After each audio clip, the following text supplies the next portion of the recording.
तुला साष्टांग प्रणिपात करून या ठिकाणी मला तू उभं केलेलं आहे.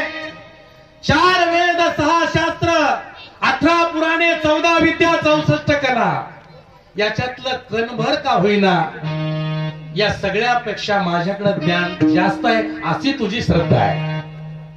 पण देवा तुझं जे साम्राज्य आहे समुद्राप्रमाणे गहन आहे. त्यामुळे या सगळ्यांमध्ये मला तू उभं केलं तर माझ्या मुखातून असे काही शब्द बाहेर पडू दे की जे शास्त्रामध्ये विधिलिखित असतील, जे पुराणामध्ये विधिलिखित असतील, जे संतांनी गायलेल्या अभंगामध्ये विधिलिखित असतील आणि या सर्व शास्त्राविरहित माझ्या मुखातून काहीही बाहेर पडू देऊ नको. कारण पुढच्याचे सगळ्यांचे अंतःकरण समाधान करण्याची जबाबदारी तू माझ्यावर सोपली आहे. हे सरस्वती माते तू वाणीवर वागेश्वरी आहेस, विराजमान हो आणि मला या कामाकरिता सहाय्य कर. म्हणून कीर्तनकाराने देवाला नमन करायचं. हंसावरती बसून शारदे मयूरावरती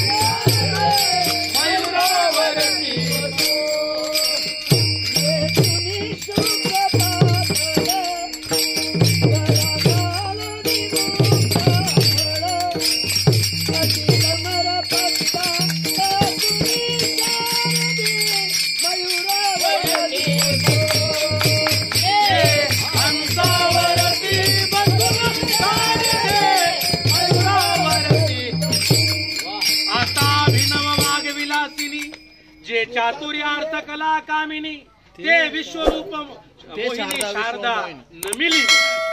त्या शारदेला वंदन करून टाळकरी मंडळीने वंदन का करायचं तर मोठ्या माणसाच्या मुखातले ऐकलेले शब्द आहेत की हे भगवंता या सगळ्यांमध्ये तू आमच्या गळ्यामध्ये टाळ दिलेला आहे, उभं केलेलं आहे. आम्हाला टाळाची ताकद काय आहे माहित आहे का तुम्हाला? मेले माणूस जिथं उठवेल, मेलेल्या माणसाला जिवंत करण्याची ताकद या टाळामध्ये आहे. टाळा टाळी लोपला नाद, अंगोअंगी मुराला छंद, भोग भोगताची आटला भेद आणि ज्ञान गिळोनी गावा गोविंदुगा. देवा तू आमच्या गळ्यामध्ये टाळ दिलेला आहे आणि आता एक काम कर, असे स्वर आमच्या कंठातून बाहेर पडू दे आणि त्या स्वराला टाळाची साथ दे, मृदुंगाची साथ दे आणि असे स्वर बाहेर पडू दे की जे पुढच्या सगळ्यांच्या अंतःकरण वृत्तीवर अधिराज्य करतील. म्हणून तुला वंदन आहे. हे टाळकऱ्यांनी वंदन करायचं. त्यानंतर श्रोते मंडळींनी वंदन का करायचं? हे भगवंता घरदार लेकरं बाळ कोंबड्या बकऱ्या गाड्या घोड्या बंगला माड्या सांभाळता सांभाळता आमच्या जीवनातले सगळे एक एक दिवस चाललेला आहे. हा एक एक दिवस जात असताना जसं स्वाती नक्षत्राचा पाऊस येतो तो कंटिन्यू नसतो महाराज, अवघ्या काही काळापर्यंत असतो. या स्वाती नक्षत्राच्या पावसामध्ये समुद्रामध्ये जे शिंपले असतात ते असे ऊर्ध्वमुख होतात आणि काठाकडे येत असतात. त्या शिंपल्यामध्ये जर त्या स्वाती नक्षत्राचा पाऊस पडला तर त्याचा मोती तयार होतो आणि त्याच वेळेला विषारी भुजंग तेही आपलं तोंड असं बाहेर काढत असतात. त्यांच्या तोंडात जर तो थेंब पडला तर त्याचं प्युअर विष होते महाराज तयार. हे भगवंता श्रोते मंडळींनी भगवंताला वंदन याच्याकरिता करायचं की आमचं सगळं काम धाम आमच्या वाट्याला आलेलं कर्म सोडून अगदी 7 दिवसाकरता त्यातली 2-2 तास फक्त बरं का कीर्तना करता आम्ही तुझ्या दारामध्ये जिथं तुझा गुणानुवाद चालू आहे तिथे येऊन बसलेले आहोत. आता एक कर, आमच्या मनावर तू अधिराज्य कर. आमचं मन घरी कुलूप लावलेलं जरी नसलं तरी तिकडे नाही गेलं पाहिजे. आमचं मन फिरून आलं नाही पाहिजे. आमचं मन एकाग्र करण्याकरिता आणि आमच्या जीवनातले हे 1-1.5 तास 2 तास अगदी सत्कारणी लागण्याकरिता तू तू आम्हाला मदत कर, कारण आमचं मन ताब्यात कसं धरायचं हे अजून काय आम्हाला माहित नाही. बरोबर आहे का नाही? कारण आम्ही परमार्थातले जाणकार नाहीये आणि म्हणून श्रोत्यांनी देवाला याच्यासाठी वंदन करायचं. असो, आजचा जो प्रसंग आहे 13 वर्ष या ठिकाणी अखंड ज्ञान यज्ञ सुरू आहे आणि या ज्ञान यज्ञाची सांगता आजच्या कार्यक्रमाने होणार आहे. सेवेकरिता घेतलेला अभंग उर्फ गवळण वारकरी संप्रदायाचा कळस होण्याचं भाग्य ज्या तुकाराम महाराजांना प्राप्त झालं आणि मला वाटतं अवघ्या काही दिवसावर 27-28 तारखेला ज्यांचा वैकुंठ गमन सोहळा पुण्यनगरी मधील देहू तीर्थ क्षेत्रामध्ये दरवर्षी मोठ्या आनंदाने साजरा होतो, असे ज्ञान भक्ती आणि कर्मयोगाचा पुरस्कार करणारे तुकाराम महाराज यांचा 4 चरणाची ही गवळण तुम्हा संत सज्जनांच्या सेवेकरता घेतलेली आहे. गवळण करत्याचा अधिकार एवढा मोठा आहे की मला वाटतं इथं आपण बसलेले एकही त्यांच्या पाशांगालाही पुरू शकणार नाही. अधिकार सांगतो आणि मग कीर्तनाच्या मूळ सेवेकडे येतो. जे जे झाले अवतार तुका त्यांच्या बरोबर, तुका त्यांच्या बरोबर, तुका त्यांच्या बरोबर, जे जे झाले अवतार तुका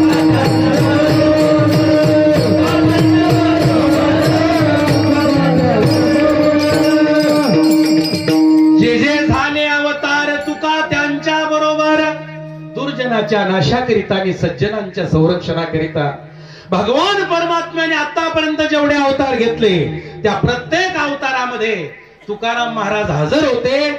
पहिली गोष्ट, महाराज हे टेम्परवारी भक्त नाहीये, नाही तर मग आपल्यासारखं पाणी तेरा रंग कैसा और जिसमें मिलाय वैसा, सप्ताह आला की सप्त्यामध्ये, आणि आता निवडणुकीची आचारसंहिता सुरू झाली, आता होईल काही दिवसात ते निवडणूक आली की त्याच्या सारखं, अशातले टेम्परवारी महाराज भक्त नाहीये. जे जे झाले अवतार प्रत्येक अवतारामध्ये महाराज सेवेकरिता हजर आहे. तुम्ही होते राम राजा, आम्ही वानराच्या फौजा, आम्ही वानराच्या फौजा, आम्ही वानराच्या फौजा. तुम्ही होते राम राजा, आम्ही वानराच्या फौजा, आम्ही वानराच्या फौजा, आम्ही वानराच्या फौजा.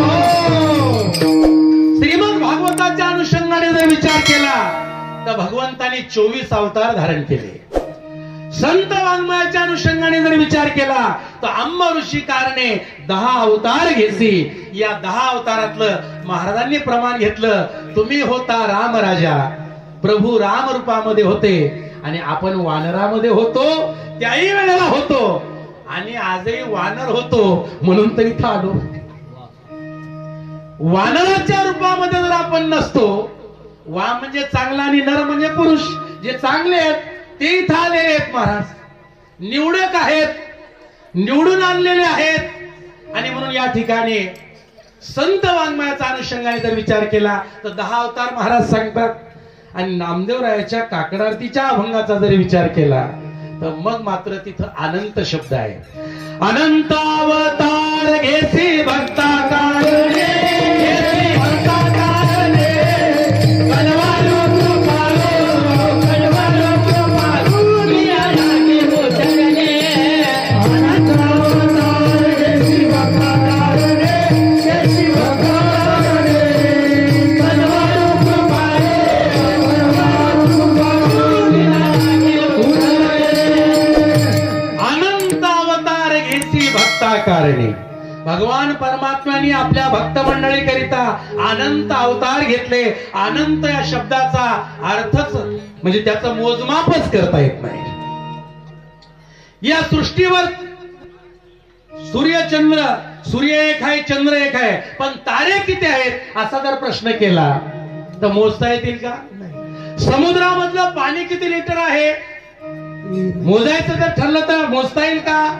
अहो, या जीवसृष्टीवर 84 लक्ष योनी आहेत, नेमक्या कोणत्या कोणत्या आहेत हे जरी मोजायचं ठरलं तेही करता येणार नाही. हे शब्द जसे अगणित आहेत तसे भगवंतानी अनंत अवतार घेतले आहेत. असो, आपला मूळ विषय आहे आज या कार्यक्रमाची सांगता आहे. आणि आज काल्याचा प्रसंग आहे.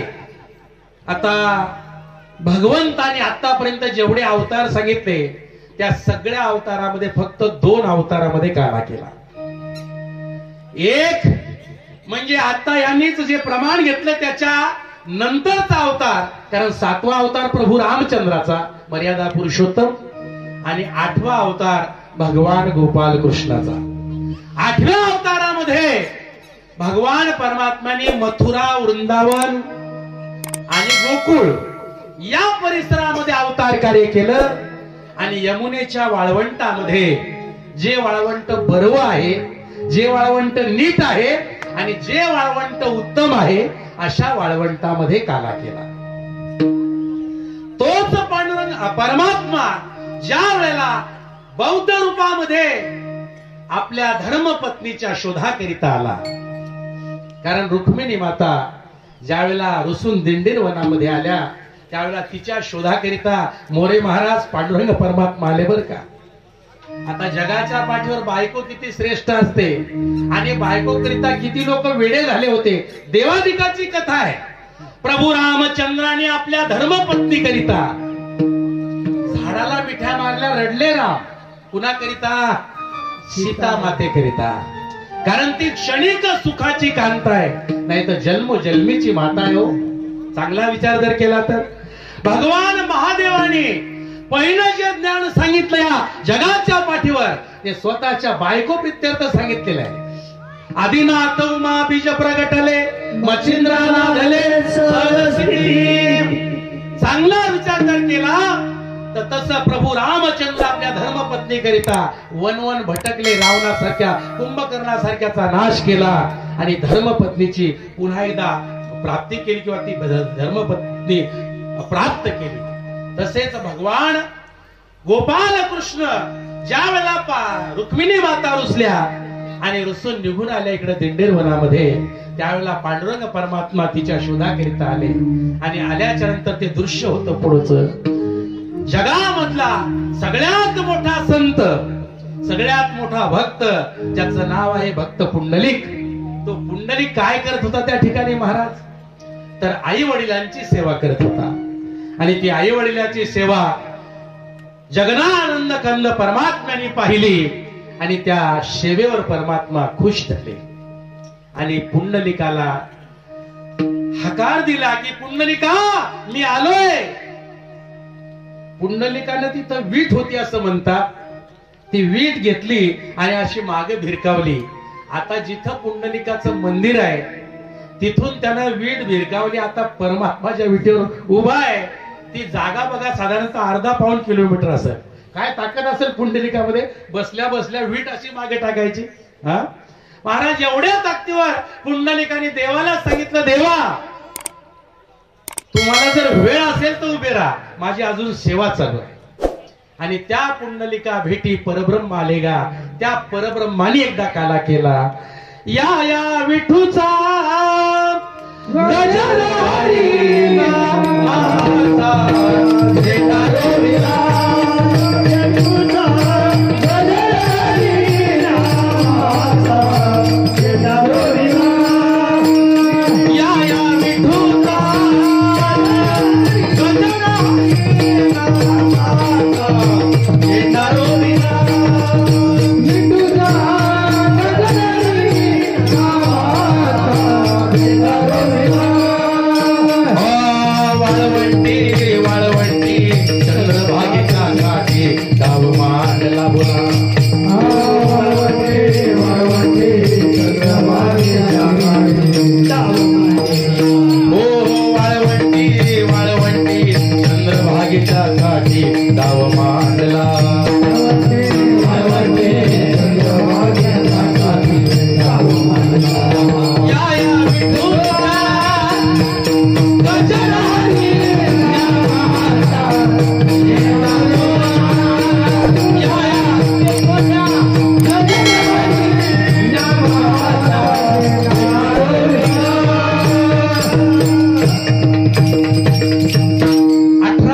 जातीचे संत चंद्रभागेच्या वाळवंटामध्ये एकत्रित केले.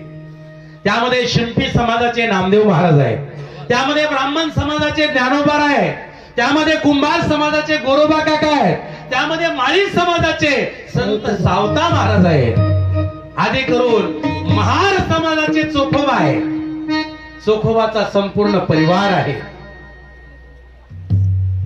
या 18 पगड जातीचे संत चंद्रभागेच्या वाळवंटामध्ये देवाने एकत्रित केले 12व्या शतकामध्ये. आणि त्या ठिकाणी नामदेवरायांनी कीर्तन करावं. एक चटाळी झाली चंद्रभागे वाळवंटी, माझा ज्ञान राजा गोपाळाची लाह्या वाटे. नामदेव कीर्तन करी पुढे देव नाचे पांडुरंग, जनी मने ज्ञान देवा बोला अभंग. आणि त्या अभंगामध्ये ज्ञानोबारायांनी लाही वाटावी महाराज. त्या ठिकाणी एकदा पांडुरंगाने काला केला. शांती ब्रह्म एकनाथ महाराज ज्या कुळामध्ये अवतार करायला आले ते कुळ चक्रपाणीचं भानुदास महाराजांचं आहे. त्या भानुदास महाराजांनी या चंद्रभागेच्या वळवंटातील काल्याचं वर्णन केलं. भानुदास गीती गात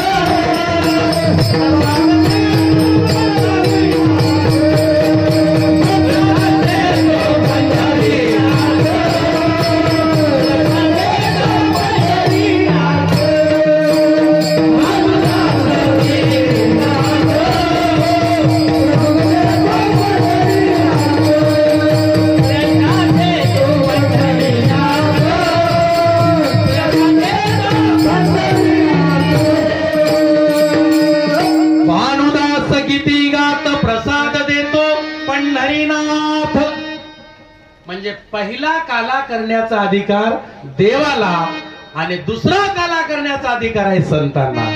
काला करते संत जय, काला करते संत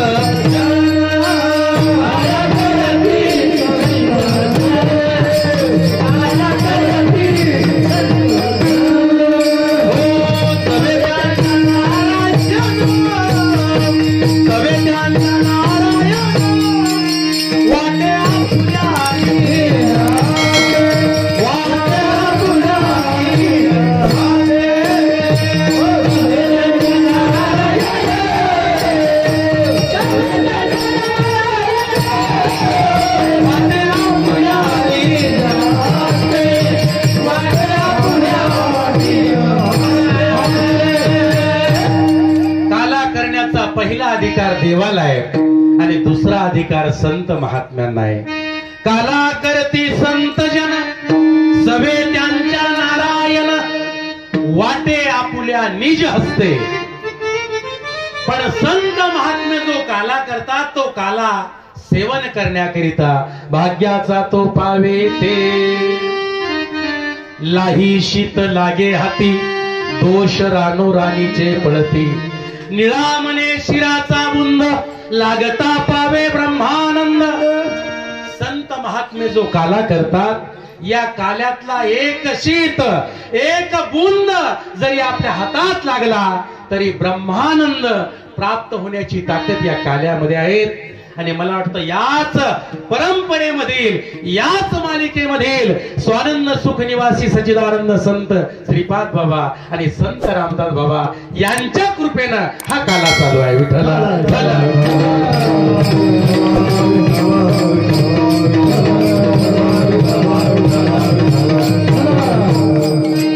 काला म्हटलं की शास्त्रकारांनी काल्याचे 3 प्रकार पाडलेले आहेत. पहिल्या क्रमांकाचा काला त्याला प्रतीक काला म्हणतात. कुठल्याही अखंड हरिनाम सप्ताहाची, भागवत कथेची, रामकथेची किंवा धार्मिक कार्याची सांगता ही काल्याच्या प्रसंगाने होते. आणि मग त्या ठिकाणी एक प्रतिकात्मक काला असतो की जो इथं माझ्या समोर तुमच्या समोर मांडलेला आहे. बघा, एक सुंदर अशा प्रकारचा मडका आहे. त्या मडक्याला रंगरंगोटी केलेली आहे. त्या मडक्याला आपल्या अगोदर श्रीफळही अर्पण केलेलं आहे बर का. आणि त्या मडक्यामध्ये 2 पदार्थ आहेत. कोणते पदार्थ आहेत? आता मला वाटतं काला आणि काल्यातले पदार्थ आमच्याकडचे तुमच्याकडचे सारखेच असावे. जरी अंतर जास्त असलं तरी पदार्थ सारखेच असावे. पहिला जो पदार्थ आहे तो आहे लाही. बरोबर आहे का महाराज? लाही तांदळाची होते. साळ जर जमिनीमध्ये पेरली तर साळ उगवते, पण तिला जर असं चोळलं टरफल बाजूला केलं त्या बाजून केले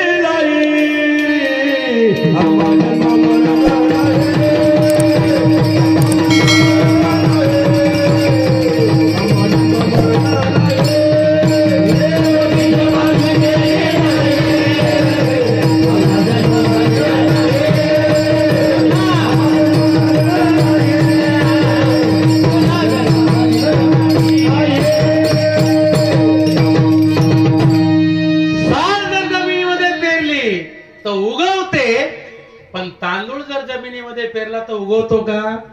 96 पिढ्या गेल्या तरी उगवणार नाही. आपल्या सगळ्यांना हा काला करून त्या तांदळाप्रमाणे त्या लाहीप्रमाणे बनायचा आहे. हा पहिल्यातला प्रतीकातला पहिला पदार्थ. त्यानंतर दुसरा पदार्थ याच्यामध्ये आहे तो काय आहे? दही. दही हे दुधाचं परिवर्तित रूप आहे. प्रोसेस काय आहे, प्रक्रिया काय आहे? तर दुधाला लालबुंद होईपर्यंत तापवायचं. तुम्ही शेतकरी मंडळी आहात. त्यानंतर त्याला शांतपणाने थंड होऊ द्यायचं. थंड झालं की त्याच्यामध्ये थोडंसं विरजण टाकायचं आणि मग त्याला 7-8 तास मुरू द्यायचं. एकदा 8 तास त्याच्यावरून गेले की दुधाचं रूपांतर कशात होते? दह्यामध्ये होते. एकदा दही अवस्थेला दूध गेलं की नंतर तुम्ही सत्यनारायण घाला, जागरण गोंधळ घाला, तुम्हाला काय वाटेल ते घाला, पण दही हे मूळ अवस्थेला येते का महाराज? मूळ अवस्थेला येत नाही. दूध या अवस्थेला येत नाही. त्या दह्याप्रमाणे इथल्या सगळ्यांना बनायचंय. एकदा अवस्था बदल झाली की पुन्हा मग या परत माघारी साखरेचा नो हे ऊस तैसा मागर भवास.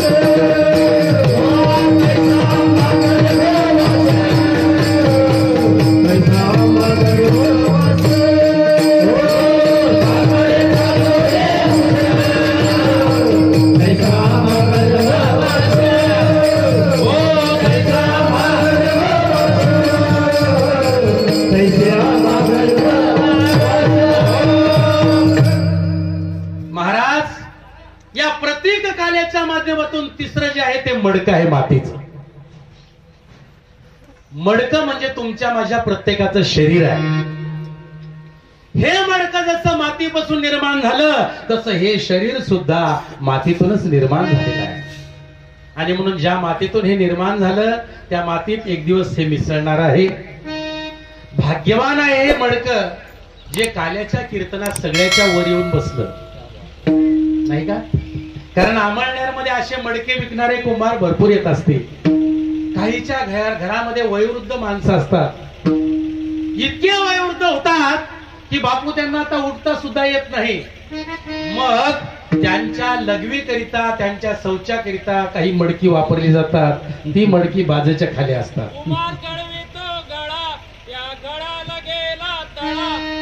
पाण्याचा बुडबुडा देह पाण्याचा बुडबुडा देह पाण्याचा बुडबुडा देह पाण्याचा बुडबुडा देह पाण्याचा बुडबुडा पाण्याचा बुडबुडा देह पाण्याचा बुडबुडा पाण्याचा बुडबुडा. थोडं सुविशांतर होते. असो या ठिकाणी हे भाग्यवान मडकं आहे की जे बाज खाली किंवा खाट खाली न जाता कीर्तनात येऊन बसलं. मी या मडक्याचं सांगत नाही, इथं जे एवढे मडके आले ते भाग्यवानच आहेत बापूजी. म्हणून पहिल्या क्रमांकाचा काला हा प्रतीक काला आहे. दुसऱ्या क्रमांकाचा काला जो तुमच्या माझ्या जन्म देणाऱ्या आईने बालवयामध्ये तुम्हाला मला भरवला तो दूध भाताचा काला. माझं बाळ दष्टपुष्ट व्हावं, माझं बाळ मोठं व्हावं याकरिता रात्रीचा दिवस तळ हाताचा पाळणा करणारी आई. ज्या वेळेला बाळ 4-6 महिन्याचं होतं त्याची भूक वाढू लागते. आईच्या अंगावरचं दूध कमी होतं किंवा कमी पडतं. मग ती दूध भाताचा गरगोट करते आणि हा घास जीवचा, हा घास माऊचा, हा घास काऊचा असं म्हणून एक एक घास त्याला भरवते. 2024 मध्ये आपण आपल्या जीवनाचा प्रवास करतो आहोत. आज संस्कृतीमध्ये फार मोठा बदल होत असताना आपल्याला दिसतो आहे. घरामध्ये वयोवृद्ध असणारी जी मंडळी आहेत ती वयोवृद्ध असणारी मंडळी आम्हाला नको आहे. इकडचं नाही सांगत, आमच्या गावाकडचं सांगतो. एक ध्यानात घ्या. जिसने माँ की कदर न जानी, वो नर नहीं शैतान रे बगले सबसे बड़ी है माँ. मातृदेवो भव, पितृदेवो भव, आचार्य देवो भव आणि अतिथी देवो भव ही आपली भारतीय संस्कृती आहे, भारतीय परंपरा आहे. आणि या परंपरेमध्ये देवत्वाचा पहिला मान आपल्या मातेला दिलेला आहे. आणि म्हणून आई हे पहिलं दैवत आहे. म्हणून या ठिकाणी आपल्या वृद्धाप काळामध्ये आई वडिलांचा सांभाळ करणं हे आपल्या प्रत्येकाचं कर्तव्य आहे. मानवा तुझी सोडू नको.